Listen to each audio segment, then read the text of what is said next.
Esse é um dos textos que eu creio que, dentro de um conjunto de textos mais conhecidos na Bíblia, eu acredito que o primeiro, talvez na minha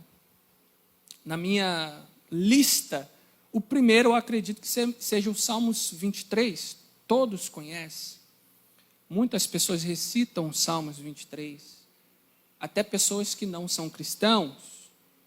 É um salmo muito conhecido. E dentre outras palavras, obviamente. Mas essa também acredito que faça parte desse conjunto. Todavia, quando lemos e passamos por esse texto, muitas vezes, invariavelmente, nós passamos despercebidos, desatentos, e não vemos a grandeza e a realidade, a grande realidade que está inserido principalmente no versículo de número 27. Nós, obviamente, quando lemos a Bíblia, temos que ler com o contexto que ela nos apresenta, para que a gente possa entender verdadeiramente o que ela quer transmitir. Não versículos isolados, para que possamos criar doutrinas humanas, mas dentro do contexto. E quando isso ocorre, acabamos por nossa falta de atenção, não darmos crédito ao que o autor de Hebreus diz.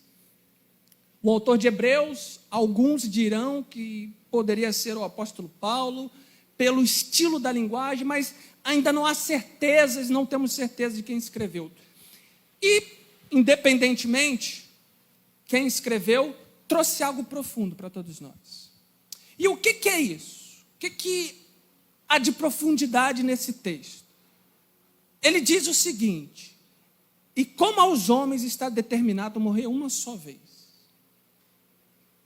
Todas as religiões, embora fale de formas distintas, elas, todas não, muitas, creem no retorno do homem depois da morte, na volta do homem depois da morte. Ele morre, volta, reencarna, tem a transmigração da alma, reencarna em outra pessoa, morre de novo, reencarna em outra, e isso se torna um ciclo para que ele evolua, para que ele cresça, para que ele se desenvolva, até que então ele chegue no nível mais alto, e aí ele possa, quando morrer, vir a estar diante de Deus.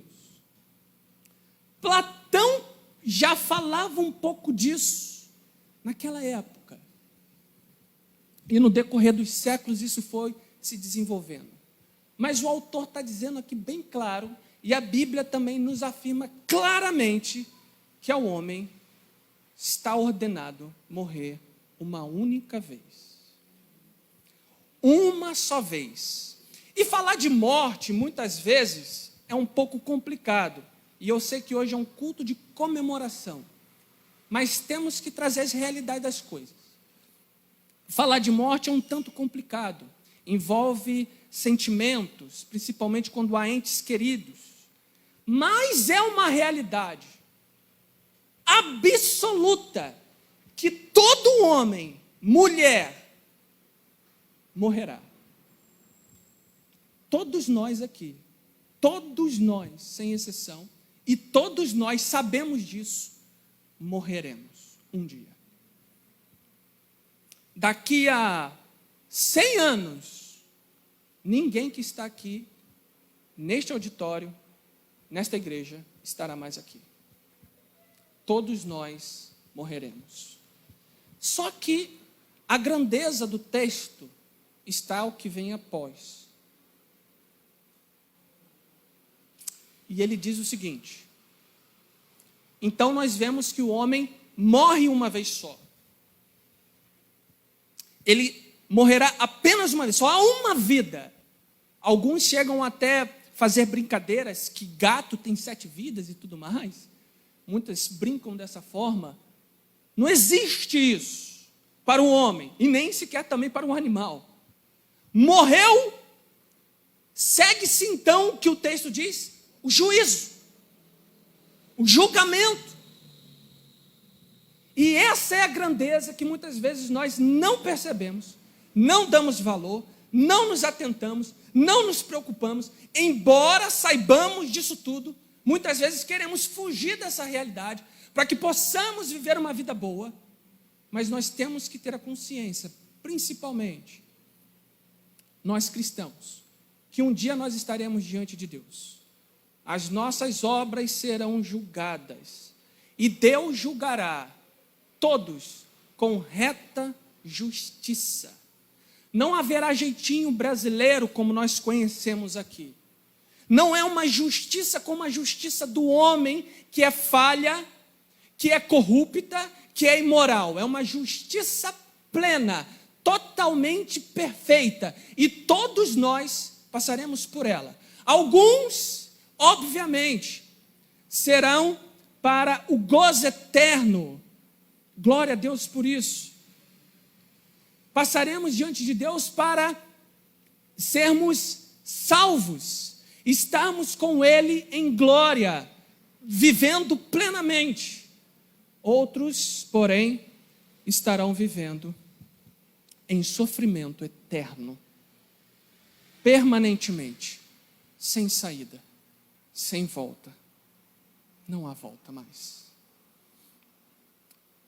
Para nós que esperamos um dia estar com o Senhor na glória, isso é motivo de alegria, de exultação, e é por isso que nós estamos aqui. Mas muitos, talvez você que esteja assistindo, ainda não entendem isso. A realidade disso tudo. A periculosidade disso tudo. O tema dessa mensagem é: não desperdice a sua vida. Não jogue a sua vida fora em prol de coisas que passarão. O apóstolo Paulo, ele dirá: não atentando naquilo que se vê, mas naquilo que não se vê. Por quê? Porque aquilo que se vê, aquilo que é palpável, aquilo que é deste mundo, embora tenha sido criado por Deus, ele é transitório, ele é passageiro. Quantas pessoas, elas vivem em prol daquilo que é transitório, daquilo que é passageiro, até cristãos. E o apóstolo Paulo fala: não se atente por isso, mas se atente para aquilo que não se vê.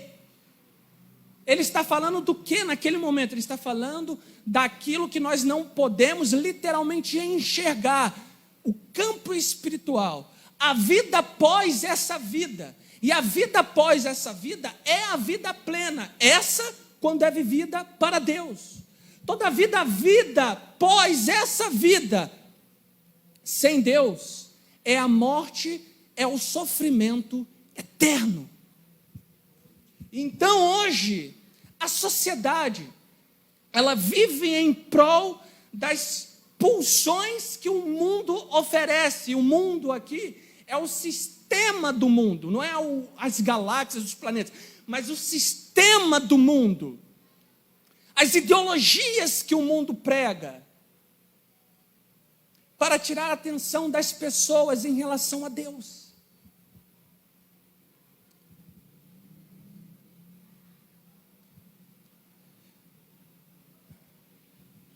E talvez isso seja o seu quadro.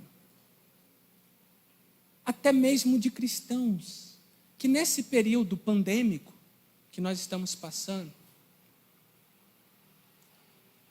desistiram, pararam, afrouxaram, esqueceram o que aprenderam, estão desperdiçando a vida com coisas inúteis, fúteis. A pandemia, e nós sabemos que ela trouxe grandes males, muitos irmãos nossos que nós conhecemos passou por isso, alguns vieram até falecer. Mas ela trouxe um ensinamento, está trazendo um ensinamento, Deus está ensinando a partir da turbulência que a vida do homem, ela é passageira, ela é frágil. Os homens mais ricos, as empresas mais ricas, tiveram que se render diante desse vírus. Então muitos estão desistindo, muitos estão parando, muitos estão afrouxando, esquecendo da realidade que o texto nos mostra, que nós morreremos uma única vez, e depois disso virá o juízo de Deus.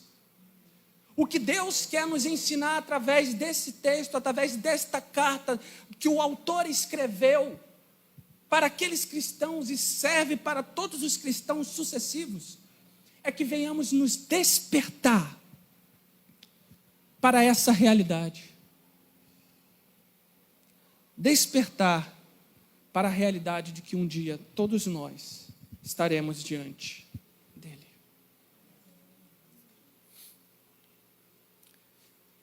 Agora eu tenho algumas perguntas a fazer.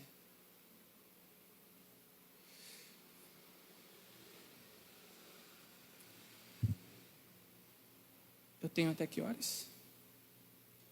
Até que horas? São 8 ainda, né? O pregador às vezes acaba... Por que você passa tempo com coisas que não têm valor eterno?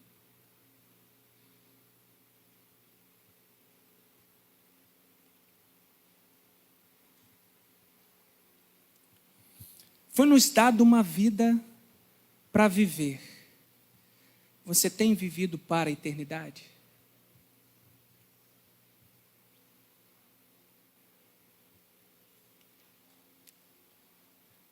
Você está vivendo para o dia em que toda a humanidade estará diante de Deus?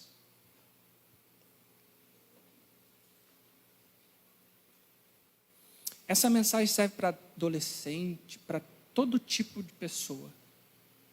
Para já ir ensinando a criança que um dia ela estará diante de Deus. Que um dia todos nós estaremos diante de Deus. E teremos que nos dar conta disso. Então, o autor lhe diz isso, e depois disso vem o juízo, depois da morte segue-se o juízo. E aí ele, no versículo de número 28, assim também, ou seja, do mesmo modo, da mesma maneira como isso acontecerá com os homens, assim também Cristo foi oferecido uma só vez para levar os pecados de muitos. É como se ele estivesse dizendo assim, da mesma forma que Cristo veio, morreu, pagou a pena para perdoar os nossos pecados. E isso é uma realidade inequívoca. Ele ressuscitou o terceiro dia, subiu aos céus e está sentado à destra de Deus. Da mesma maneira que isso que é uma realidade absoluta, não é falácia, não é história com E, não são contos, é uma realidade absoluta. O problema é que o mundo hoje prega realidades ou questões relativas, verdades relativas. Tudo é relativo. Cada um tem a sua própria verdade. Enquanto a palavra de Deus não é assim, ela é absoluta. Deus, quando definiu as coisas, definiu de forma absoluta. E Ele nos salvou quando Ele morreu naquela cruz. Ele padeceu naquela cruz, verteu o seu sangue naquela cruz, ressuscitou ao terceiro dia, tomou a chave, o poder da morte, para nos resgatar. Essa é uma realidade inequívoca. Então, da mesma maneira que Cristo fez isso, da mesma forma que essa é a verdade absoluta, Ele está dizendo que o homem, ele estará também, absolutamente, diante de Deus e terá que dar conta do que ele fez.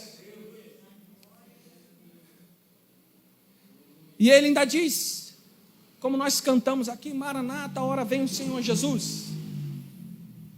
Além de Cristo ter morrido, ter padecido, ter vertido seu sangue, substituindo todos os ritos da velha aliança, então ele aparecerá a segunda vez. Ele aparecerá. É isso que o autor está dizendo.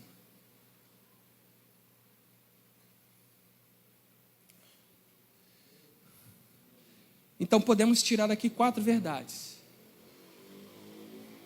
Morremos apenas uma vez, seguimos para o juízo, Cristo morre uma vez, ressuscita e redime a todos aqueles que venham a crer no seu nome, e ele retornará para a consumação da sua obra redentora.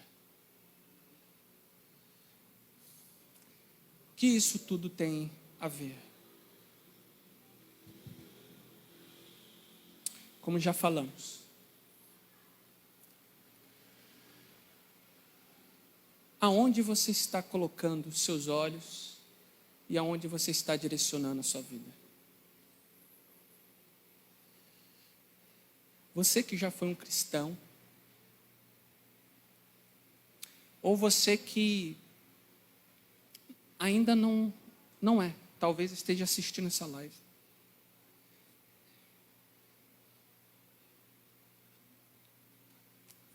Você está vivendo essa vida somente para esta vida? Algumas pessoas, elas dedicam suas vidas para... vivem em prol da beleza, vivem em prol da aparência, vivem em prol do dinheiro, vivem em prol das riquezas, vivem em prol das satisfações carnais. Ela precisa se satisfazer. O objetivo de vida dela é não ter algo que a refreie. Ela deseja, ela quer, ela faz. Sendo que o que Deus está nos dizendo é que esses que vivem dessa forma terão que dar conta. E muitos, até mesmo os cristãos, estão deixando se influenciar pelo que o mundo oferece, a beleza do mundo, as riquezas do mundo, as formas do mundo, os desejos do mundo.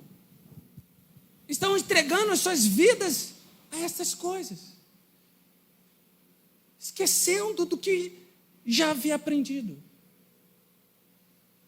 Querem as regalias, querem barganhar com Deus, querem troca, querem riquezas. Eu dou para receber. Quando nós entendemos o amor de Deus, meus irmãos, muitas vezes nós não entendemos o amor de Deus. Quando entendemos verdadeiramente o amor de Deus, o que traz a nós não é aquela liberdade para pecar, já que Deus me perdoaria. Muitos entendem o amor de Deus, liberdade para pecar. Peca, que Deus perdoa. Não, quando entendemos o amor de Deus, nós nos constrangemos. Por quê? Porque como um espelho está diante de nós, nós vemos quem verdadeiramente nós somos e vemos verdadeiramente quem Deus é. A essência de Deus, os atributos de Deus. Isso nos constrange. E por isso, por conta disso, nós somos levados a adorá-lo. Então, olha como a obra de Deus parte dele mesmo e não tem nada de nós. Porque é ele que nos resgata. É ele que nos atrai, como foi lido no texto, em Salmos 100. É ele que nos chama como ovelhas do seu pasto, para que possamos ver o quão pecadores somos, e dessa maneira, vendo o pecado em nós, possamos então buscar a solução, e a solução se encontra em Cristo, nele. Então vemos a obra redentora de Deus, nos salvando.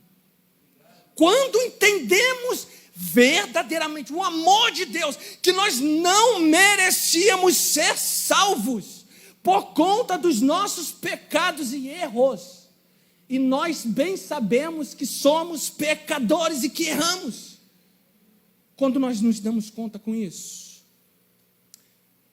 entendemos o amor de Deus. A única coisa que nos resta é realmente se entregar diante dele. E isso, ou é dessa maneira que nós não desperdiçaremos a nossa vida, entregando ela para Deus. A nossa vida está passando, então como devemos viver? Você sabe que sua vida está passando, os anos estão passando. Como você deve viver? Buscando a Deus e fazendo sua vontade. Uma frase de John Wesley, ele disse o seguinte: Senhor,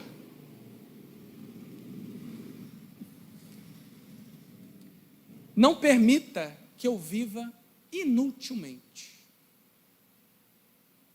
Inutilmente. Senhor, não permita que eu viva inutilmente. O que é viver inutilmente? É viver em prol do que esse mundo oferece. Principalmente para jovens. Muitos jovens acham que igreja, Deus, são coisa de velho, coisa...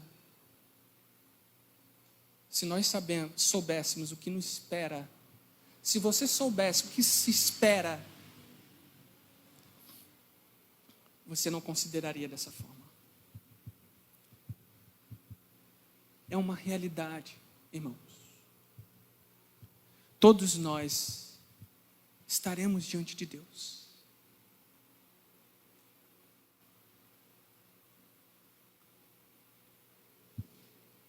Em Filipenses 3, olha o que acontece com alguém que não mais desperdiça a sua vida. Em Filipenses,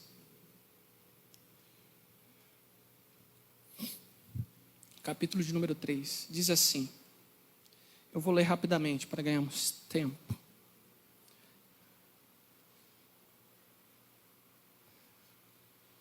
Eu vou ler a partir do versículo de número 5. Isso é Paulo falando. Ele está falando sobre ele mesmo. Circuncidado ao 8º dia, da linhagem de Israel, da tribo de Benjamim, hebreu de hebreus, quanto à lei, fariseu, quanto ao zelo, perseguidor da igreja, quanto à justiça que há na lei, irrepreensível. Olha o que Paulo está falando. Mas quantas coisas eram para mim ganância, lucro, e eu as considerei perda por amor de Cristo. E certamente também estimo todas as coisas. O que, Paulo? Certamente também estimo todas as coisas. O que? Como perda, pela excelência do conhecimento de Cristo, meu Senhor, por amor do qual perdi todas as coisas e as considero imundície para ganhar a Cristo. O termo no original grego, em imundície aqui, você sabe qual é? Essa palavra aqui é quase que um eufemismo. Ou seja, o que é um eufemismo? É você diminui a potência da frase. É a mesma coisa quando alguém morre e você não vai falar para a pessoa, um ente querido morreu, olha, seu pai morreu. Você usa uma outra palavra, olha, seu pai partiu. Isso é um eufemismo. Aqui Paulo, a tradução é é quase que utilizando de um eufemismo. Sabe por quê? Porque o significado de imundícia aqui no original é esterco.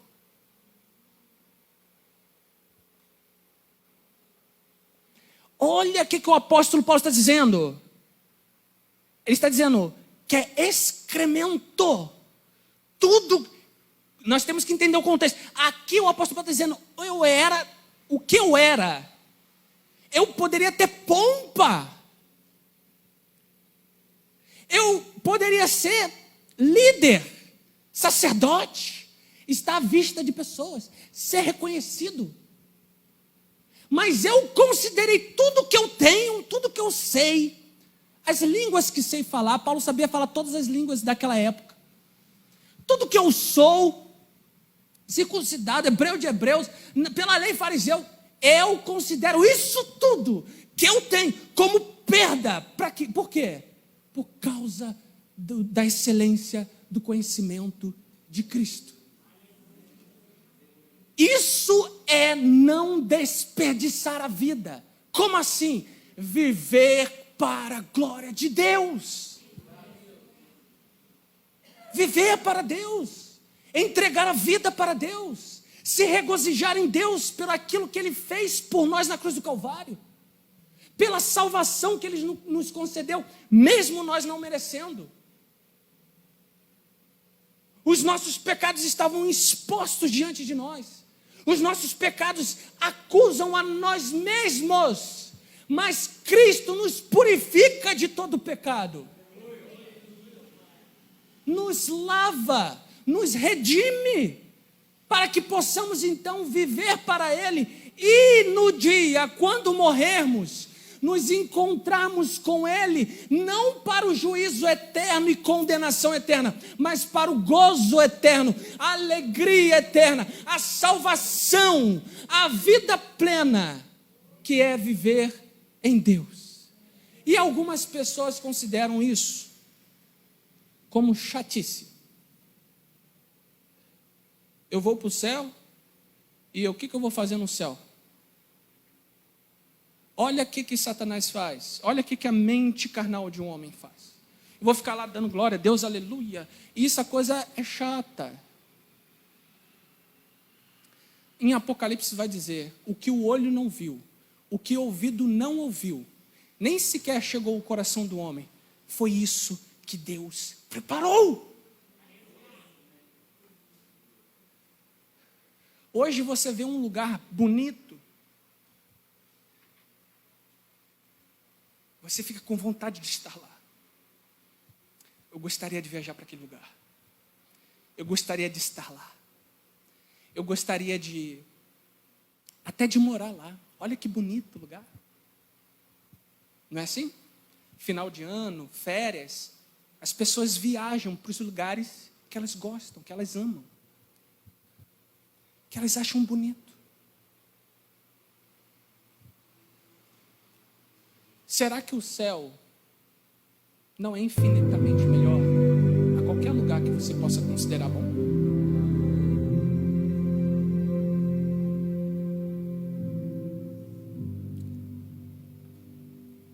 É sério. É sério demais. Aqui nós estamos tratando de céu e inferno, e isso tem que ser pregado. Nós estamos falando de salvação e de perdição.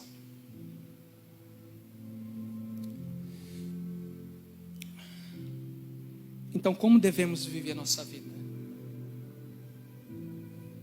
Se entregando para Deus, se arrependendo dos pecados.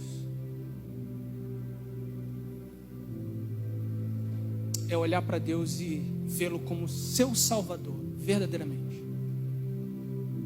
Ele é seu Salvador. E você, por você mesmo, você não será salvo. Não são as suas obras boas. Não é aquilo que você pode fazer. Não é porque você doou alguma coisa em algum dia da vida. Não é porque você emprestou um dinheiro e depois você não pediu em algum dia da sua vida. Não é porque você é bonzinho e você é considerado bonzinho. não é nada disso que faz você entrar no reino de Deus. Porque se isso fizesse você entrar no reino de Deus, a cruz de Cristo seria vã. O que faz nós estarmos em Deus foi a obra exclusiva, redentora de Cristo Jesus, e somente ela. Então viva a sua vida para Ele. Entrega a sua vida para Ele, jovenzinho, adolescente, criança, adulto, jovem mais maduro. Entregue a sua vida para Deus hoje, não amanhã. Por quê? Quem sabe o dia que você vai morrer? Você sabe? Eu sei, ninguém sabe. E como o texto diz, ao homem está ordenado a morrer uma única vez, vindo depois disso o juízo. Então Deus está nos chamando através desta mensagem, para esta realidade, viver uma vida para Ele, entregarmos-nos a Ele verdadeiramente. Talvez alguns estejam assim, duvidosos, entrego ou não entrego, vou ou não vou, faço ou não faço. É só você se arrepender de onde você estiver. Se você está vendo aí no seu quarto, na sua cama, na sala, aonde, se entregue a Deus. Deus está chamando você agora. Então não desperdice a sua vida.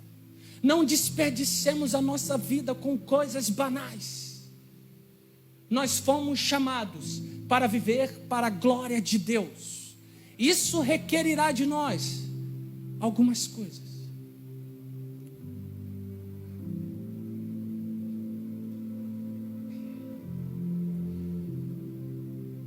A vontade do pregador é que toda a mensagem que ele pregue, talvez ele não consiga expressar em palavras, é que ele tente encaixar na mente daqueles que estão ouvindo, para que verdadeiramente creia. Mas o pregador não tem poder para isso, somente Deus. E enquanto o pregador fala, Deus move, eu acredito, eu creio. E talvez Ele esteja falando com você, os que estão aqui, e para você que está assistindo. Não era para você estar em outro lugar, a não ser assistindo essa mensagem.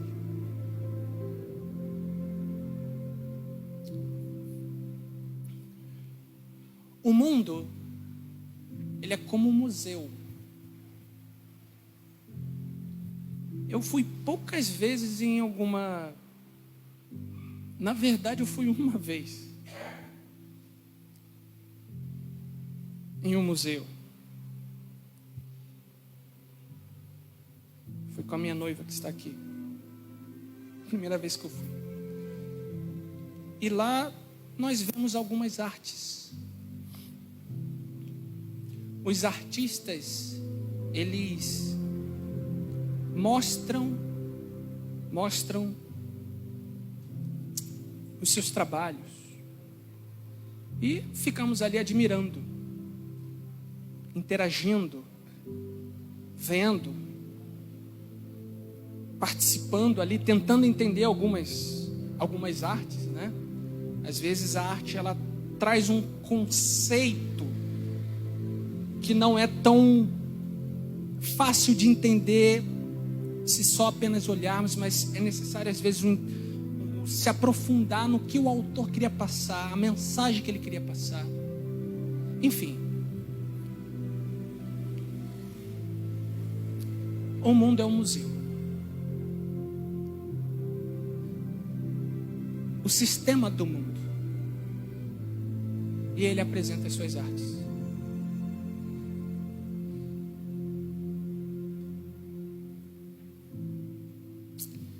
Beleza, fama, sucesso, dinheiro, satisfação, riquezas. O homem vive em prol disso. Ele para ver essas coisas. Ele se inteira nessas coisas. Ele vive em prol disso.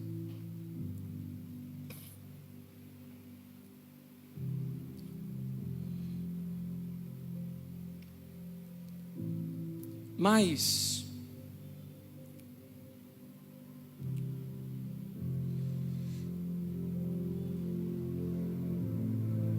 existe algo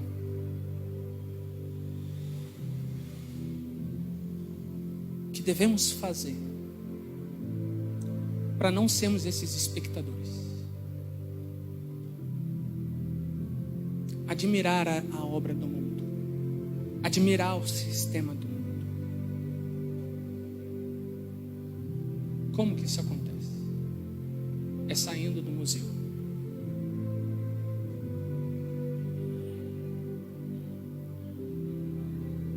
Eu não sei se você compreendeu. Nós estamos no mundo, mas não somos deste mundo.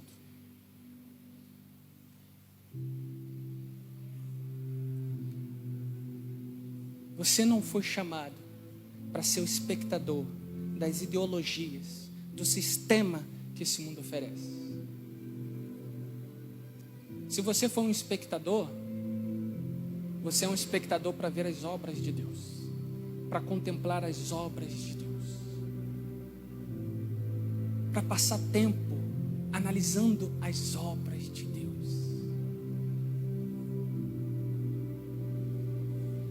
E é assim que nós devemos viver, admirando Deus, honrando Deus, vivendo para Deus, glorificando Deus, exaltando Deus, porque Ele é amor, porque Ele é compaixão, porque Ele é misericordioso,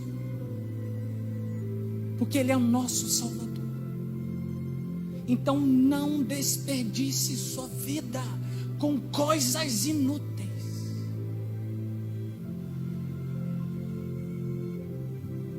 É claro que nós não somos legalistas.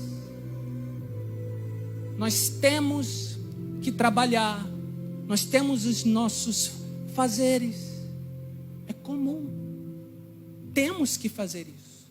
Mas essas coisas não nos privam. Nós não vivemos ou não deveríamos viver em prol dessas coisas. Mas temos que viver pensando na eternidade. Tem uma frase que eu acho, essa é uma pequena frase que eu guardei. E ela diz o seguinte: grave a eternidade nos meus olhos. Grave a eternidade em meus olhos.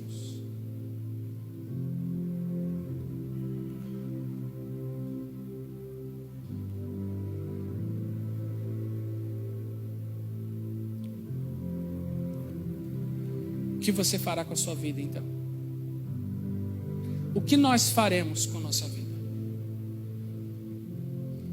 Continuaremos vivendo da maneira como achamos que devemos viver e quem sabe sou eu, não é isso? Muitas vezes utilizamos esse termo, quem sabe sou eu. Você tem direito de fazer isso. Mas um dia você estará diante de Deus. Eu e você estaremos diante de Deus. As nossas obras serão testadas.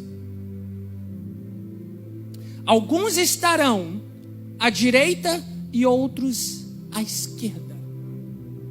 Alguns até mesmo que estão na igreja, mas são bodes. Até mesmo estão na igreja, mas são joio. Estarão diante de Deus, e Deus os dirá: apartai-vos vós de mim, que praticais a iniquidade. O que mais nós temos visto? Falsos profetas, falsos cristos, falso evangelho sendo propagado.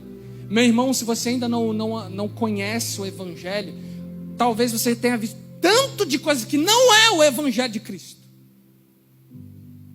Não é o evangelho de Cristo. O evangelho de Cristo é para redimir, é para salvar pecadores, é para libertar almas cativas por Satanás, é libertar o pecador do seu pecado, é transformar a vida de um moribundo, de um homem mau, é transformar, é regenerar, é fazer de novo, é uma transformação, é uma mutação transformação, é a mudança da mente. Esse é o Evangelho de Cristo.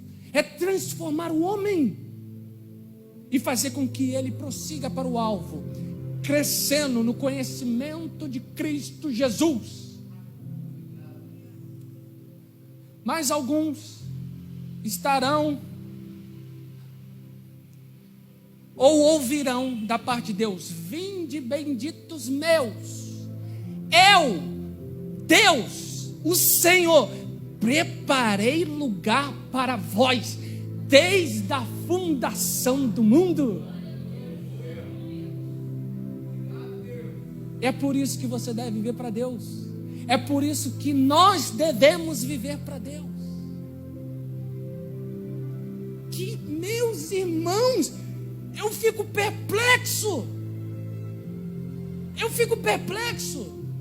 Porque quando eu olho a obra que é visível da parte de Deus, ou seja, tudo o que Deus fez, as galáxias, as estrelas, os animais, as constelações, o sistema solar, tudo que existe está diante dos nossos olhos.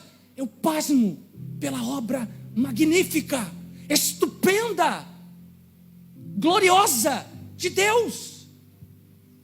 Nós sairemos daqui, poderemos ver a lua. Amanhã acordaremos, veremos o sol. Obras gloriosas, magníficas, manifestação de Deus visível. E isso que é visível, que é lindo, que é estupendo, não se compara com o que Cristo vai nos oferecer.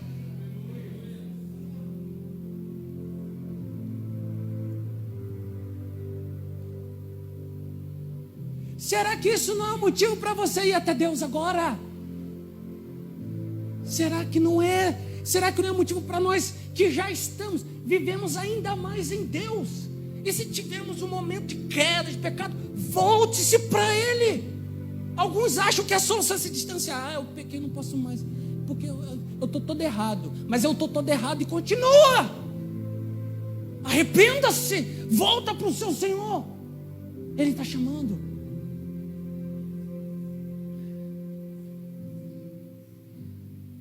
Sabe por quê? Porque com alguns acontecerá como aconteceu com a figueira. Jesus veio, tinha a figueira, havia um ensinamento ali da parte de Cristo. É um milagre num sentido antagônico, diferente. Não sei se vocês já repararam isso. É um milagre, mas num sentido oposto. Mas tinha um ensinamento.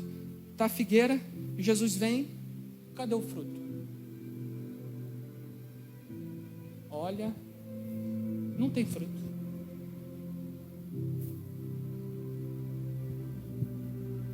Mas não teria que dar fruto? Teria. Mas por que não tem fruto? Não deu fruto. Nunca mais dará fruto. Secou-se.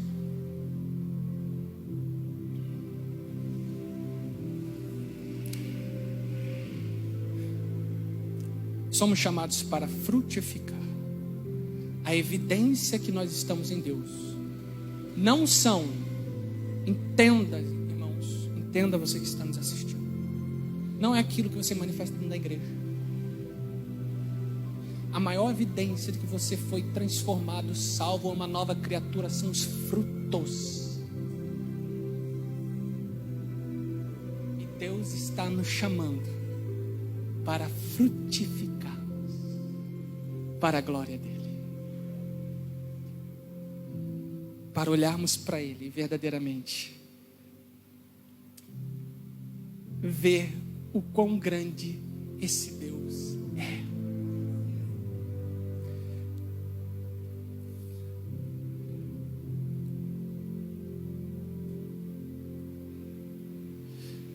Para finalizarmos, Jesus conta uma parábola do rico e do Lázaro.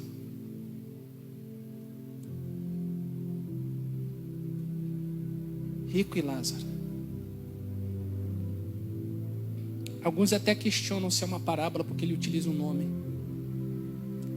As parábolas você pode perceber que não tem nome. A única que tem é do rico e Lázaro.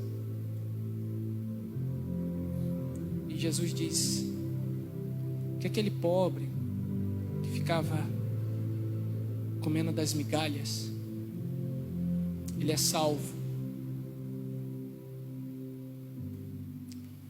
Ele está em Deus. E o rico, ele vai para o sofrimento.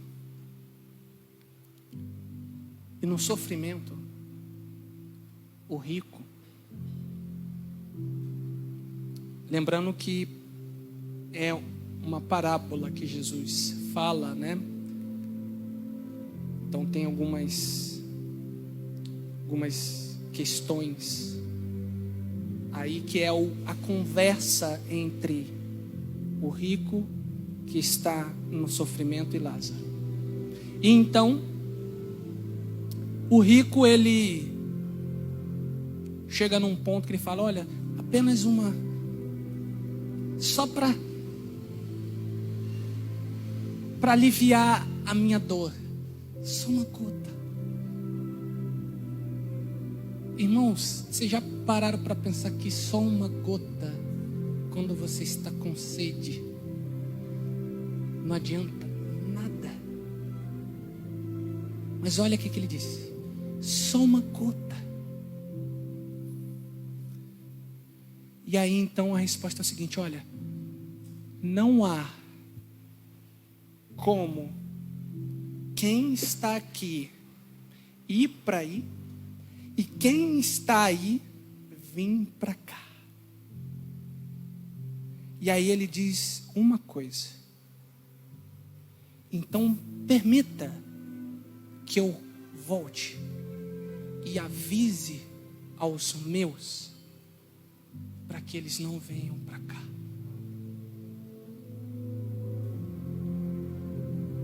A oportunidade não é depois. Não há purgatório. Purgar os pecados, paga pelos pecados, depois. Não. Morreu, segue-se o juízo. Não desperdice a sua vida. Viva para Deus. Senhor, nós te damos graça. Obrigado por esta palavra.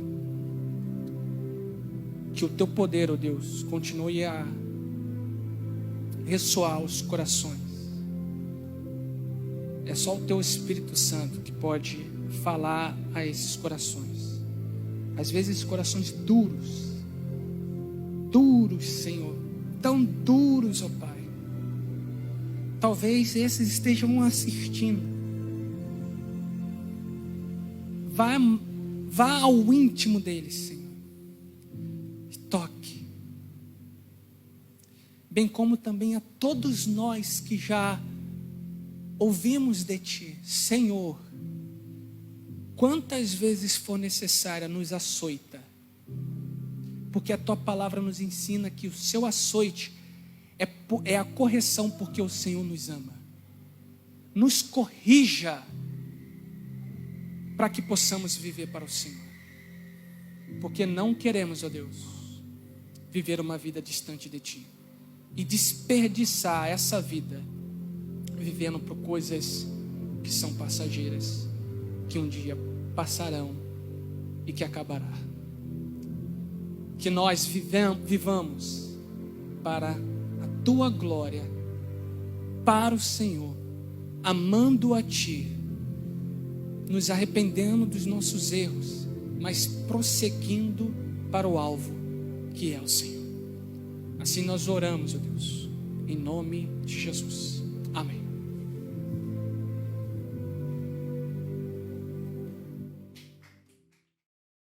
Bem, se você já acompanha os nossos vídeos, mas não é inscrito no canal, se inscreva, ative o sininho para que você possa ser notificado dos novos conteúdos. Vamos partilhar e compartilhar mais do Evangelho de Cristo. Fique com Deus.